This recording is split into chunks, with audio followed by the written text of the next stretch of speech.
Hello folks, welcome back to Canada's Boxing Channel. I would imagine that most British fans who were cheering on Hamzah Sheeraz are quite disappointed. Not with the result. I quite frankly think that Hamzah Sheeraz lost the fight against Adames. I scored it 7-5. It was awarded as a majority draw.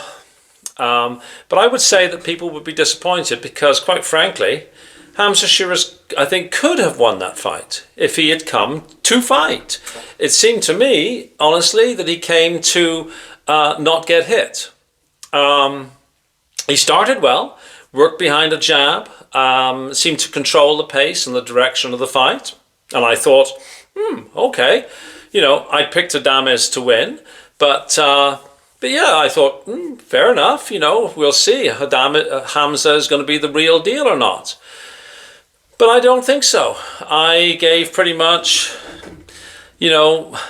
all my props, if you like, to Adames, who was the aggressor, the front-footed fighter, the person who came to fight. And there is an old adage in boxing: in order to be the champ, you've got to beat the champ. And it struck me that Hamzah was just there to make sure that he didn't get put down. His corner might not have done him any favours. At one point in about, I think it was the 9th round, his corner was saying, "Oh, you're doing well, you're in the lead," that sort of stuff. And it wasn't until, the last couple of rounds where they were saying, "Look, you've got to knock him out to win." Now, Frank Warren, whether you like Frank or not, Frank Warren does know a boxing match. Frank Warren had been jumping up and down from about the 4th round or 5th round onwards. Come on, yelling at Hamzah to get stuck in. And at one point, he was actually going to talk to Hamzah's corner, like, "Come on, put a piece of ginger up your man's arse," kind of thing.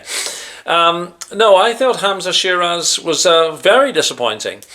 I have said previously, that I don't like all the hype around Hamzah, and I've taken some stick for saying that. I'm not being critical of Hamzah. I'm saying I'm being critical of the over-promotion of a fighter. It puts a tremendous amount of pressure on that fighter's shoulders. And maybe those chickens came home to roost. Maybe that Hamzah was feeling all this pressure, like, I'm a Riyadh season ambassador, I'm the new star of British boxing, I'm going to be the middleweight, tremendous pressure. And so maybe Hamzah was thinking, fuck, I don't want to lose. I can't lose. I can't be embarrassed here. I can't be on my arse in front of Turkey and all the boys, which might have made him overly cautious, because there were a few times where he had sort of rocked Adames, and then he would sort of sit back and admire his work. "Oh yeah, I stuck one on you." He didn't get in. It seemed that he didn't have the killer instinct that we've seen on display in previous fights. He was, of course, he's a very difficult man to get close to, and Adames had excellent upper body movement and was trying to get in and was doing a lot of good work. He was warned once, maybe twice, for shots that the ref thought were a bit low. I thought both fellows had their shorts up way too high, to be honest with you. And of course, Hamzah, he's a massive, tall, beanpole, praying mantis type fellow. I mean, it looked like his shorts were almost at sort of, the chest level of Adames, But it is what it is, and no points were deducted.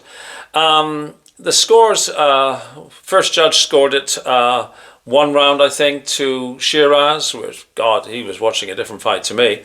Then there was a swing, pendulum swing. The second judge scored it for Adames. And then the third judge clearly got splinters in his ass. He was saying it was even Stevens. So majority draw, which of course means Hamzah doesn't go home without a belt, and Adames keeps his belt. Honestly, the crowd was a massive supporter of Hamzah. And Hamzah was very much the home fighter. I say home fighter, even though this fight was not being held in the United Kingdom. It's being held in Riyadh, Saudi Arabia, of course. But it seems that Hamzah is the darling of the Riyadh set, if you like. And it seemed that there was a, oh dear, well, we can't have our home guy lose, so we can't really give him a win, so we'll give him a majority draw. A very unsatisfactory fight in many respects. Unsatisfactory if you're a big Hamzah Sheeraz fan. Unsatisfactory if, like me, you were supporting Adames. And unsatisfactory, I think, ultimately for Hamzah. Like, he's got to wake up tomorrow morning and think, I could have done a lot better here. I could have come in to win.